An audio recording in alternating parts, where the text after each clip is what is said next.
So hello guys, അപ്പോൾ എല്ലാവർക്കും എൻ്റെ ഈ വീഡിയോയിലോട്ട് സ്വാഗതം. അപ്പോൾ ഞാൻ വന്നത് വേറൊന്നുമല്ല, കുറേ കാലമായി നമ്മൾ വീഡിയോ ഒക്കെ ഇട്ടിട്ട് ഒന്നുമില്ല. നമ്മൾ സാധാരണ ഷോർട്സ് വീഡിയോസാണ് ഇടല്ലേ. ഇപ്പം എന്തായാലും ലോങ് വീഡിയോസ് ഇടാമെന്ന് വിചാരിച്ച് ഫുള്ള് തിരക്കിലായിരുന്നു. അപ്പോൾ പറയാൻ വന്നത് വെച്ചാൽ ഇപ്പോൾ ഒറ്റ ദിവസം കൊണ്ട് ഇന്നലത്തെ ഒരു മഴ കൊണ്ടാണ് ഇപ്പോൾ ഇതാ ഫുള്ള് വെള്ളമായി. വെള്ളത്തിൽ കൂടി വേണം ഇപ്പോൾ ഇവിടെ നടന്നു വരാൻ. ഇപ്പോൾ ഇവിടെ നമ്മളെ പൂളുണ്ടായിരുന്ന സ്ഥലമാണ്. ഇവിടെ കപ്പ നമ്മളെ ദിവാന് 5.5 മാസത്തെ കൊള്ളി 5.5 മാസം എടുക്കേണ്ട സാധനം ഇപ്പോൾ ഇന്നലെ ഫുള്ളെടുത്ത് ഞങ്ങൾ കാലാവസ്ഥ നിരീക്ഷകരെ ഒരു സൂചന കിട്ടിയോണ്ട് തന്നെ ഈ മാസം നമ്മളെ വർഷം പിറക്കൽ കുറച്ച് നേരത്തെ മഴ ഉണ്ടോണ്ട് നേരത്തെ തന്നെ നമ്മൾ പറി തുടങ്ങിയിരുന്നു. ഇപ്പോൾ കപ്പ ആ അരുവിന്ന് കുറച്ച് പറിച്ച് പിന്നെ ഈ തലക്കുന്ന പറിച്ചിങ്ങനെ വരികയും അതിൽ ഇവിടെ എത്തിയപ്പോഴാണ് മഴ ഒറ്റ ദിവസം കൊണ്ട് പെയ്ത് ഈ വെള്ളമൊക്കെ കയറിയത്. ഇന്നലെ ഞാൻ നടന്നു ഒരു കൂസലും ഇല്ല. ഇന്നലെ ഒറ്റ ദിവസം കൊണ്ട് മഴ പെയ്ത് ആകെ വെള്ളമായി. അപ്പോൾ അതാ വെള്ളമായതുകൊണ്ട് തന്നെ ഇപ്പോൾ ഇന്നിപ്പോൾ കുറച്ച് കുറവുണ്ട്. കാരണം ഇന്ന് മഴ ഇല്ല. ഇന്നലെ നല്ല മഴ ആയിരുന്നു. ഇന്നലെ ഈ നേരത്തെ നല്ല മഴ ആയിരുന്നു. പക്ഷെ എന്നാലും കാറ് ചെറുതായിട്ടുണ്ട്. ഇപ്പോൾ പറഞ്ഞു വന്നതെന്ന് വെച്ചാൽ കപ്പക്കൊള്ളി ഫുള്ള് പറിച്ച് വീട്ടിൽ കൊണ്ടുവെക്കാൻ കാരണം വെള്ളം കയറിയാൽ പിന്നെ കൊള്ളി നശിക്കും. പിന്നെ കപ്പൻ്റെ ചൊയ ആകെ മാറും. എന്നുവെച്ചാൽ കപ്പക്കൊള്ളി നമ്മളെ കപ്പല്ല ടേസ്റ്റ് ഉണ്ടെങ്കിലും ഈ പൂള എന്ന് പറഞ്ഞത് വെള്ളം കയറി കഴിഞ്ഞാൽ പിന്നെ പൂളയുടെ സ്വഭാവം മാറി. കാരണം 4 മണിക്കൂർ മിനിമം 4 മണിക്കൂറിനുള്ളിൽ എടുക്കണം എന്നാണ്. പക്ഷെ വെള്ളം കയറിയിട്ട് 4 മണിക്കൂർ നിന്ന് കഴിഞ്ഞാൽ പിന്നെ പൂള കഴിഞ്ഞ് അതിൻ്റെ ചൊയ മാറി, അതിൻ്റെ ചവർപ്പ് വന്ന് പിന്നെ പറിക്കാൻ വലിയ ബുദ്ധിമുട്ടാവും. ഈ പറിച്ച് അങ്ങനെ ഒന്നും കിട്ടില്ല. നേരെ ഈ കൊള്ളി മാത്രമേ കിട്ടൂ. അങ്ങനെയൊക്കെയുള്ള അവസ്ഥ ആവും. അപ്പോൾ അതിന് മുമ്പ് ഞങ്ങൾ വേഗം പറിച്ച് രാവിലെ തുടങ്ങിയിട്ട് പറിച്ച് കഴിഞ്ഞ് ഫുള്ള് വീട്ടിൽ കൊണ്ടുവച്ച്. അതാണ് ഇപ്പോൾ ഉള്ളത്. ഇപ്പോൾ അടുത്ത കൊല്ലത്തേക്കുള്ള കൊള്ളി എടുത്തേക്കണം ഇൻഷാ അല്ലാ. പിന്നെ നമ്മളെ വള്ളം കയറാനുള്ള വലിയ ബുദ്ധിമുട്ടെന്ന് വെച്ചാൽ നമ്മളെ ചിരങ്ങൊക്കെ ചെയ്യുന്നു. ചിരങ്ങയുടെ സ്ഥലം കാണിച്ചതാ. ഞാൻ മഴ പോയിട്ടേ വെറുതെ വീഡിയോ എടുക്കാൻ ഇറങ്ങിയതാണ്. അപ്പോൾ മഴ തുടങ്ങി ഉണ്ടാ. അപ്പോൾ മഴ തുടങ്ങി വെള്ളത്തിൽ വെക്കാൻ ഉണ്ടാ. ഇതാണ് അവസ്ഥ. വിശ്വസിച്ച് പുറത്തിറങ്ങാൻ പറ്റില്ല. അപ്പോൾ തന്നെ വലിയ പിന്നെ അതേമാതിരി ഈ കാക്കാൻ്റെ അവസ്ഥ ഇന്നലെ ഫുള്ള് വെള്ളം കയറി. നമ്മളെക്കാളും താന്നിട്ടാണ് ഇയാൾക്ക്. നമ്മളെക്കാളും വെള്ളം കയറിക്കും ഇയാൾക്ക്.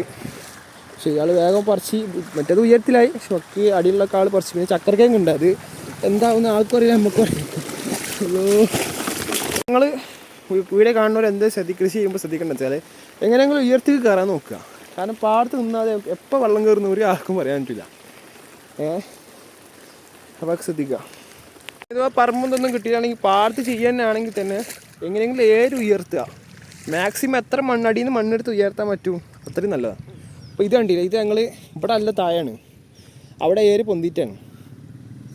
അയച്ച ഈ കുണ്ടെന്നുള്ള മണ്ണൊക്കെ കൂടി ഏരിൻ്റെ മേലെ കിട്ടി ഉയർത്തുകയാണ്.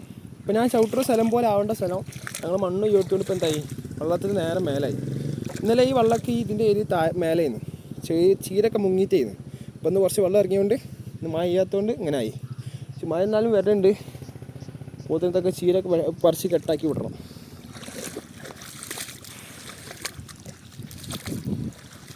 അപ്പോൾ ഇതൊക്കെയാണ് അവസ്ഥ. പിന്നെ നമ്മളെ ചാനൽ സബ്സ്ക്രൈബ് ചെയ്യാത്തവർ സബ്സ്ക്രൈബ് ചെയ്യുക. ഈ കൊല്ലം ഏതായാലും ചെയ്യാനായി. അടുത്ത കൊല്ലം വീണ്ടും കൃഷി സ്റ്റാർട്ട് ചെയ്യുമ്പോൾ തുടക്കം മുതലുള്ള ആ വീഡിയോ ഞാൻ അതിലിടും. ഷോർട്സ് വീഡിയോ ആയിട്ടെങ്കിലും ഇടും. അപ്പോൾ അതിനെപ്പറ്റി നിങ്ങൾ ബേജാറാവണ്ട. ഇതിനിടയ്ക്ക് കുറച്ച് ലാഗായതെന്ന് വെച്ചാൽ ഞാൻ ഇതിൻ്റെ വിൽപ്പന കാര്യങ്ങളും ഫുള്ള് ഞാൻ റോഡ് സൈഡിൽ പോയിട്ടാണ് വിൽക്കൽ. റോഡ് സൈഡിൽ പോയിട്ട് വെച്ചാൽ ഞാനവിടെ എനിക്കൊരു വാട്സപ്പ് ഗ്രൂപ്പൊക്കെ ഉണ്ട് ഈ നാട്ടിലത്തെ. ഇത് കുറേ വീട്ടമ്മമാരും കുറേ മുതിർന്നവരൊക്കെ ഉള്ള ഒരു വാട്സപ്പ് ഗ്രൂപ്പാണ്. അതിൽ അടിമ ഞാനാണ്. അതിൽ ഞാൻ ഇത് കാര്യങ്ങളൊക്കെ വിടും. വിൽക്കണ ദിവസം എന്താണ് വിൽക്കണത്, അതിന് ഫോട്ടോ, ടൈം, എത്ര രൂപ എന്നുള്ളതൊക്കെ ഇത് ഈ ഗ്രൂപ്പിലിടും. അത് കണ്ടിട്ട് കുറേ ആൾക്കാർ റോഡ് സൈഡിലും വരും. പിന്നെ പുറത്ത് ഓടുന്നവരും റോഡ് സൈഡിൽ വരും. അങ്ങനെയൊക്കെ ആയിട്ടാണ് ഈ ഉണ്ടാക്കിയ എല്ലാ സാധനവും വിൽക്കുന്നത്. ഇവിടുത്തെ വത്തക്കായാലും പയറായാലും ചിരങ്ങായാലും കക്കേരി ആയാലും പൂളായാലും എന്തായാലും മറ്റുള്ളവർ അങ്ങനെയല്ല, മറ്റുള്ളവർ കടയിൽ കൊടുക്കുകയാണ്.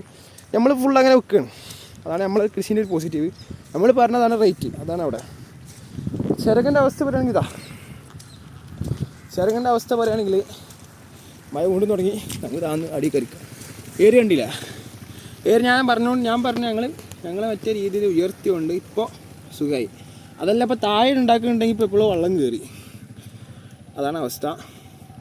ചിരങ്ങ ഉണ്ടച്ചിരങ്ങ അപ്പോൾ അതാ ഇന്നലെ മഴ അല്ലോ ഇന്നലെ ഇതിനേക്കാളും വെള്ളം അതുകൊണ്ട് തന്നെ കുറേ ചിരങ്ങ ഞങ്ങൾ ഇന്നലെ തന്നെ ഫുള്ള് എടുത്ത് വിറ്റ് കാശാക്കി. അതാ രസം, ക്യാഷാക്കി. ഇപ്പോൾ അതുള്ളത് കുറച്ച് ഇപ്പോൾ വലിപ്പം വെച്ച് വരുന്നുണ്ട്. ഇപ്പോൾ ഉള്ള കൂടി വേണം എടുത്തിട്ട് ക്യാഷാക്കണം. പിന്നെ കുക്കുംബർ വെള്ളം കയറണം പിന്നെ പൊയ്ക്കണം. കാരണം അത് 60 ദിവസമാണ് അതിൻ്റെ ലിമിറ്റ്. 60 ദിവസം കഴിഞ്ഞാൽ പിന്നെ അത് അതിൻ്റെ എക്സ്പയറി ഡേറ്റ് ആയി കഴിഞ്ഞ് പോയി. പിന്നെ സാധാ ചിരങ്ങയുണ്ട്. സാധാ ചിരങ്ങൊക്കെ ഇപ്പോൾ ഉള്ളതൊക്കെ ഇന്ന് രാവിലെ വിറ്റ് വൈകുന്നേരം ഉള്ളതൊക്കെ കണ്ട്. ചെറുതാണ് ഇപ്പോൾ ഇവിടുത്തെ കാണിക്കാനുള്ളത്. പിന്നെ തലക്ക കയ്പൊക്കെ ഉണ്ട്. പിന്നെ ഒരു കാര്യം കൂടി പറഞ്ഞിട്ട് നമുക്ക് വീഡിയോ എടുത്താം. അപ്പോൾ എന്താണെന്ന് വെച്ചാൽ ഇപ്പോൾ ഈ മഴ കാരണം ഏതെങ്കിലും ഒരാൾക്ക് കൃഷി, നമ്മൾ ഈ വീഡിയോ കാണുന്ന ഏതെങ്കിലും ഒരാൾക്ക് ഏതെങ്കിലും കർഷകർക്ക് കൃഷി നഷ്ടപ്പെടുകയാണെങ്കിൽ ഒന്നും കൊണ്ട് പേടിക്കണ്ട, അത് ചെയ്യാനുള്ള കഴിവ് നിങ്ങൾക്കുണ്ട്. അപ്പോൾ അടുത്ത കൊല്ലം വീണ്ടും സ്ഥലം ഒരുക്കി വരും, അവിടെ വീണ്ടും ചെയ്യുക. നിർത്തരുത്. നിർത്തിക്കഴിഞ്ഞാൽ നമ്മൾ അവിടെ നിന്ന്, മനസ്സിലായില്ലേ? കൃഷി ചിലപ്പോൾ പെട്ടെന്ന് നമ്മൾ പ്രതീക്ഷിക്കാതെ വെള്ളമൊക്കെ കയറി, അല്ലെങ്കിൽ ഇപ്പോൾ വാഴക്കണി കാറ്റടിച്ചാൽ വീണ് നാശനഷ്ടം വരും. പറയാൻ പറ്റില്ല, ഭൂമിൻ്റെ കാര്യങ്ങൾ കഴിക്കാനുള്ളത്. പോയിട്ടുണ്ടെങ്കിൽ നിർത്തരുത്, ചെയ്യുക, വീണ്ടും ചെയ്യുക. ഓക്കെ. അപ്പോൾ ഞങ്ങൾക്ക് കഴിഞ്ഞ ഇവിടെയൊക്കെ ചീരയുന്നു ഈ പയറിൻ്റെ സ്ഥലത്തൊക്കെ. ഇവിടെ ചീര ഉണ്ടായിട്ട് പ്രതീക്ഷിക്കാതെ ചീരയും വെണ്ടയ്ക്ക ഉണ്ടായിട്ട് അവിടെ പെട്ടെന്ന് വെള്ളം കയറി കഴിഞ്ഞല്ലോ. പക്ഷേ ഞങ്ങൾ കഴിഞ്ഞ കൊല്ലം ആദ്യമായിട്ട് ചെയ്യാണ്. കഴിഞ്ഞ കൊല്ലം ഞങ്ങൾ സ്റ്റാർട്ടിങ്, ഇപ്പോൾ ഈ കൊല്ലം ഉണ്ടാവില്ലായി. അപ്പോൾ കഴിഞ്ഞ കൊല്ലം ആദ്യമായിട്ട് ചെയ്യുന്നതുകൊണ്ട് വെള്ളം പെട്ടെന്ന് കയറി ഒക്കെ വെള്ളത്തിൽ ചീര ഇപ്പോൾ കാണിച്ചതിനേക്കാളും ഡബിളിൽ ചീര ഇവിടെ വെള്ളത്തിലായിട്ടൊക്കെ ചീഞ്ഞു പോയി.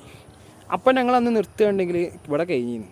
പക്ഷേ ഇക്കൊല്ലോ ഞങ്ങൾ എക്സ്ട്രാ പോളി ചീര കണ്ണിങ്ങനെ കളിച്ചുകൊണ്ട് കുറച്ച് നാശനാശം ഉണ്ടാവും. പക്ഷേ അടുത്ത കൊല്ലം മേലേക്ക് കയറി ഒന്നും നാശനഷ്ടമൊന്നും ഇല്ലാത്ത രീതിയിൽ ഞങ്ങൾ കൃഷി ചെയ്യും. അപ്പോൾ അങ്ങനെ ചെയ്ത് പഠിക്കുക. ഒപ്പം കൂടെ ആളൊക്കെ കൂടിയവർക്ക് ഉപയോഗം ഉണ്ടാവുള്ളൂ. അപ്പോൾ ഓക്കെ.